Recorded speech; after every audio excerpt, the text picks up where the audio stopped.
you should be this character. You exude that joy and that optimism. I love that. Thank you. That's the best compliment. Yeah, I definitely did, you know, take what they thought she was going to be and then morph her kind of into a little bit of my personality. So it was just easier because I'm not an actress. So I kind of pulled from my musical theater roots and obviously my personality.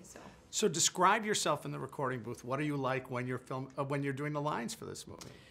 You know, it was fun. I got to play off Kelly Asbury, the director. Like, I did all my lines with him, and nobody else, I didn't have anybody else's voices yet. They were all, like, stand-in actors, like, until then. So, I didn't have Pitbull or Nick or anybody to play off of. There was nobody in the studio, just me and Kelly. And he is so, like, it was so easy to trust in him and, like, where the story was going and what this moment called for.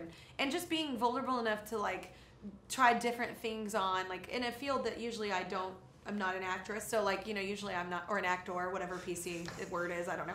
Anyway, but I don't know what it is today. It'll change tomorrow, but whatever.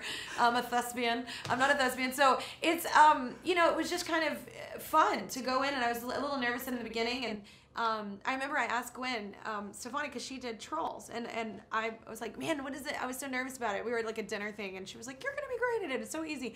And she was right. Like, I went in, and it was so fun, and Kelly Asbury made it very easy. Although it was very difficult because we're both named Kelly, so anytime someone gave direction, we were like, which one?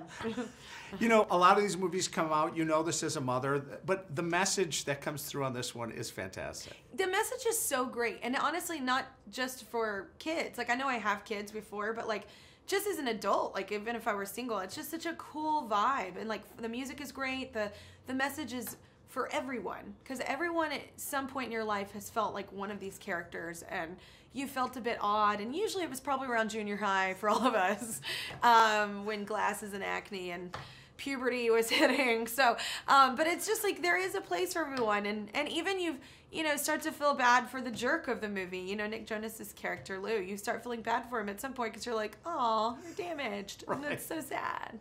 What was the reaction at home from? They love the music. My kids love music, obviously. They get it honestly. But the fact that my kids are 3 and 4 and they sat there and watched the whole thing like this and were really into it, and then asked for it the next morning, which I was like, sorry, they took the DVD.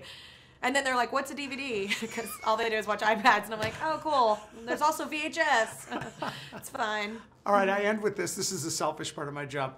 The 40-Year-Old Virgin. Oh, my God. When did you first hear about it? Did you hear it before it came out? Or did No. I was literally going to see another movie, and we were running in with, like, all our, you know, highly expensive things that you buy at concessions for a movie theater. And so I'm like, this popcorn better make me skinny. It cost $20. But anyway, you were walking in during the previews, and it was the preview of that movie, and Steve Carell, all of a sudden, I was like, did somebody just yell my name? I'm pretty certain someone just yelled my name. And then we were leaving, and people had noticed that we were in the theater, and we're like, yeah, they said your name in the movie. And I was like, that's so random. Why? And then, like, apparently he was in pain, and I'm like, is that a compliment? I don't know. But I ran into him at the Golden Globes, which is somewhere I shouldn't be, but I was there.